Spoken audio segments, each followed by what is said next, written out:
ये बातें तभी होती हैं तो दुनिया देख रही होती है। अब हम अपना कुछ भी सोचते रहें, दुनिया देख रही है क्या हुआ है। दुनिया ने अपने नतीजे निकाल लिए हैं कि क्या हुआ है। और अच्छा देखिए, मैं आपको एक मज़ेदार बात बताऊं, ये एक बहुत इंपॉर्टेंट बात है। वो ये है कि 4 ऐसे मुल्क हैं या 4 ऐसी जगह हैं जिनके पास पूरी दुनिया का सैटेलाइट है, what is called the constellation.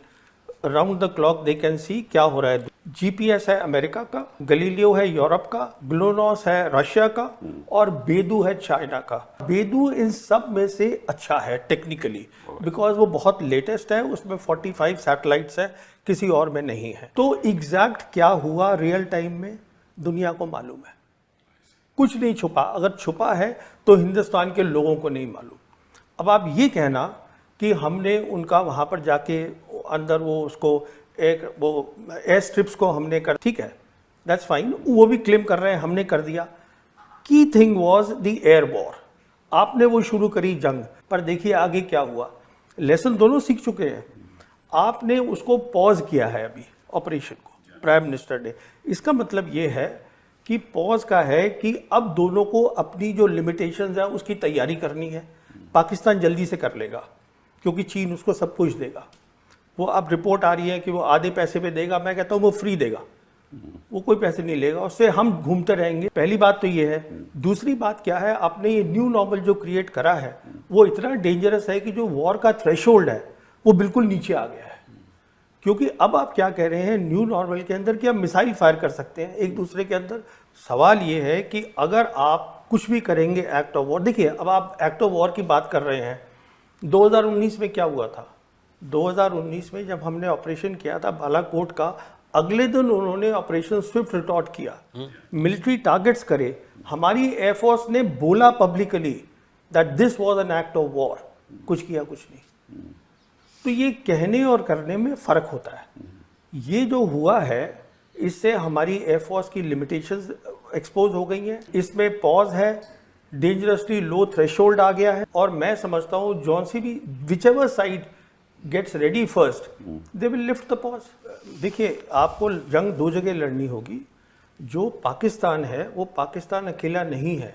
It is what I have been calling for so many years, this is a one front reinforced war. China उसके साथ खड़ा है, सिर्फ हाथ नहीं दिखा रहा है। एक तो ये हो गया आपका। दूसरी जंग आपकी होगी कश्मीर के अंदर। जहाँ तक उनका ताल्लुक है, चाइना का ताल्लुक है, वो ये इंश्योर करेंगे जो आपकी एयरफोर्स है वो तकसीम रहेगी, पर वो कुछ करेंगे नहीं। वो सिर्फ अपनी एक्टिविटी जो है वो बढ़ा देंगे, लड़ाई नहीं लड़ेंगे आपके साथ। वो आपको अपने लेवल का समझते ही नहीं है। और सब ये इससे एक और बात निकली, अब पूरी जो दुनिया है, अब हम कह रहे हैं कि साहब हम हाइफनेट हो गए हैं, हिंदुस्तान पाकिस्तान। आप खुद ही तो करते रहते हैं सारा टाइम। परमाणु शक्ति को इतनी अहमियत नहीं देनी चाहिए मैं समझता हूँ, क्योंकि कोई इतनी जल्दी न्यूक्लियर वेपन्स यूज़ नहीं करेगा। Conventional capabilities matter. जो जंग होती है कन्वेंशनल कैपेबिलिटीज़ मैटर, और उसमें वो दुनिया ने देख लिया है कि हमारे वो कॉम्पिटिटर हैं, वो हमसे कम बिल्कुल नहीं। एक काउंटर टेररिज्म स्ट्रैटेजी नाम की कोई चीज़ नहीं होती मेरी सोच में। सॉरी, मैं बताता हूँ क्यों। 35 साल जब ये प्रॉब्लम शुरू हुई थी, ये प्रॉब्लम क्यों चलती रही है, क्योंकि हमारे पास कभी credible conventional war fighting capabilities थी ही नहीं।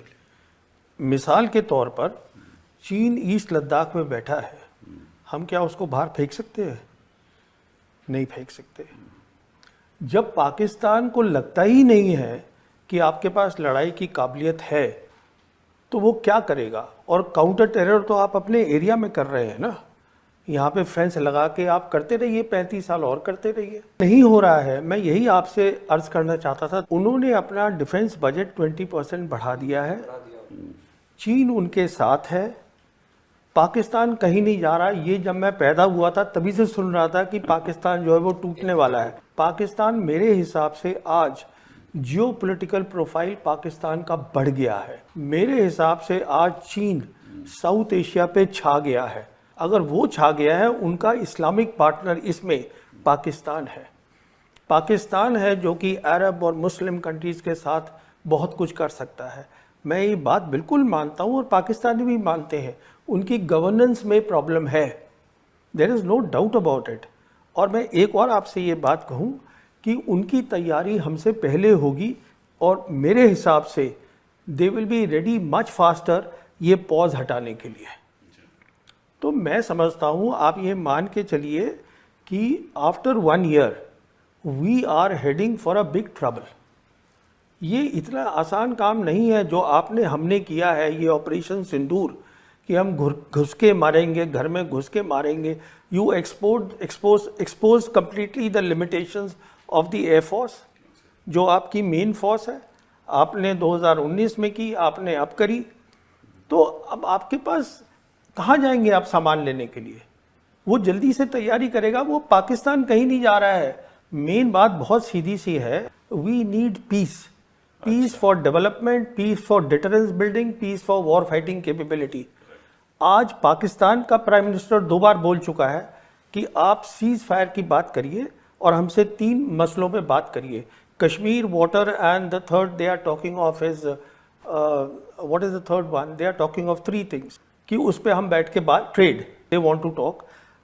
चाइना का अभी vice foreign minister Sun Weidong was here in Delhi, he met up with the foreign secretary Misri. They से कि आप डायरेक्ट फ्लाइट शुरू करिएगा। अच्छा, अभी देखिए, जो आपको ये शायद मालूम होगा, आपको तो मालूम ही होगा, Sergey Lavrov was suppose here, उसने अपना कैंसिल कर दिया है आना, क्योंकि हमारे प्राइम मिनिस्टर और foreign minister they are going to G7, वो वहाँ चले गए हैं। अब क्यों आ रहे थे Sergey Lavrov? We need Sergey Lavrov, we need Sergey Lavrov because not only हमें S-400 चाहिए, हमें S-500 चाहिए। पूछिए क्यों? वो इसलिए चाहिए क्योंकि चाइना हाइपरसोनिक मिसाइल्स देगा पाकिस्तान को, जिसको हम बोलते हैं DF-17 with the hypersonic glide vehicles, they will give it to them. उसका हमारे पास कोई हल नहीं है। वो आप देख लीजिए क्या हो रहा है ईरान और इजराइल के बीच में। What I am saying is कि ये ना एक टेंडेंसी है टू से कि हमारा जो एडवर्सरी है वो हमसे कमज़ोर है, उसको अंडर एस्टिमेट करना। वो कमज़ोर नहीं है बिल्कुल, और ना वो इम्प्लोड हो रहा है, कुछ नहीं हो रहा है। अगर खतरा है तो आपको खतरा है। हम ग्लोबल साउथ कंट्री है, we are a global south country. हमें पीस चाहिए। हमारे 80 करोड़ लोग जो हैं वो गरीब हैं, उनके पास चाइना से बात करिए, पाकिस्तान से, चाइना से क्यों नहीं बात करते हैं? क्या प्रॉब्लम है हमारी चाइना से? हमारी मेन प्रॉब्लम चाइना ये है जो अमेरिका की है कि we cannot digest, we cannot accept a successful China. हमारी मेन प्रॉब्लम चाइना से ये है, एक कामयाब मुल्क है जिसको हम एक्सेप्ट नहीं कर रहे हैं। देखिए, एक मिनट, मैं let me just finish this point. If you see the 36 dynasties of China, एक को छोड़ के all the dynasties they built and rebuilt the great wall of China. देखिए, कश्मीर की आप जो भी कह लीजिए कि यह हमारा हो गया, कश्मीर जो ओरिजिनल कश्मीर है उस पर आज चाइना भी बैठा हुआ है, पाकिस्तान भी बैठा हुआ है। ये भी हकीकत है कि यूएन में 1948 रेजोल्यूशन था, वो भी एक हकीकत है। उसका मायना ये है कि जो उनका डिफेंस मिनिस्टर है पाकिस्तान का, ख्वाजा आसिफ, उसने 4 दिन पहले बयान दिया है, ये सुनिएगा इस बात को। 4 दिन पहले उसने ये कहा है कि हम लाइन ऑफ कंट्रोल को अब सीज फायर लाइन बोलना चाहते हैं। इसका मैं इम्प्लीकेशन 1 मिनट आपको बताता हूँ। लाइन ऑफ कंट्रोल जब बनी थी शिमला एग्रीमेंट में, इसमें 2 चीज़ें थी। पहली थी दिस वाज बायलैटरल। दूसरी चीज़ इसमें क्या थी, वो क्लियरली लिखी हुई है कि neither side will use force to change the line. इसका मतलब ये हुआ कि आप टैक्टिकली उसको हिला सकते थे, जो हम हिलाते रहे हैं। कभी हम उनकी एक पोस्ट ले लेते हैं, हमारी ले लेते हैं। If now they are saying we want to go back to the UN resolution and the ceasefire line, उसका implication सीधा है they are preparing for attack on Kashmir। मैं आपसे पहले भी बात कर चुका हूँ, मैं तो ये भी मानने को तैयार नहीं था कि हम ऐसी कुछ हरकत करेंगे ऑपरेशन सिंदूर में कि we will actually cross their airspace। मेरे को तो लग रहा था कि हमारी जो सिक्योरिटी टीम है, टॉप सिक्योरिटी टीम सरकार की, वो सोचे कि इसका इम्प्लीकेशन क्या है। तो मुझे खुद बहुत अजीब सा लगा कि आप ऐसे कैसे काम कर रहे हैं, रियलाइजिंग फुली वेल कि आप जो है you are playing their game. ये बातें तभी होती है तो दुनिया देख रही होती है। अब हम अपना कुछ भी सोचते रहें, दुनिया देख रही है क्या हुआ है। दुनिया ने अपने नतीजे निकाल लिए हैं कि क्या हुआ है। और अच्छा देखिए, मैं आपको एक मज़ेदार बात बताऊं, ये एक बहुत इंपॉर्टेंट बात है। वो ये है कि 4 ऐसे मुल्क हैं या 4 ऐसी जगह हैं जिनके पास पूरी दुनिया का सैटेलाइट है, what is called the constellation, round the clock they can see क्या हो रहा है। जीपीएस है अमेरिका का, गलीलियो है यूरोप का, ग्लोनोस है रशिया का और बेदू है चाइना का। बेदू इन सब में से अच्छा है टेक्निकली, बिकॉज वो बहुत लेटेस्ट है, उसमें 45 सैटेलाइट्स है, किसी और में नहीं है। तो एग्जैक्ट क्या हुआ रियल टाइम में दुनिया को मालूम है, कुछ नहीं छुपा। अगर छुपा है तो हिंदुस्तान के लोगों को नहीं मालूम। अब आप ये कहना कि हमने उनका वहाँ पर जाके अंदर वो उसको एक वो एयर स्ट्रिप्स को हमने कर, ठीक है, दैट्स फाइन, वो भी क्लेम कर रहे हैं हमने कर दिया। Key thing was the air war, आपने वो शुरू करी जंग, पर देखिए आगे क्या हुआ। लेसन दोनों सीख चुके हैं, आपने उसको पॉज किया है अभी ऑपरेशन को, प्राइम मिनिस्टर ने। इसका मतलब ये है कि पॉज का है कि अब दोनों को अपनी जो लिमिटेशंस है उसकी तैयारी करनी है। पाकिस्तान जल्दी से कर लेगा क्योंकि चीन उसको सब कुछ देगा। वो अब रिपोर्ट आ रही है कि वो आधे पैसे पे देगा, मैं कहता हूँ वो फ्री देगा, वो कोई पैसे नहीं लेगा, उससे हम घूमते रहेंगे। पहली बात तो ये है। दूसरी बात क्या है, आपने ये न्यू नॉर्मल जो क्रिएट करा है वो इतना डेंजरस है कि जो वॉर का थ्रेशोल्ड है वो बिल्कुल नीचे आ गया है। क्योंकि अब आप क्या कह रहे हैं न्यू नॉर्मल के अंदर कि आप मिसाइल फायर कर सकते हैं एक दूसरे के अंदर।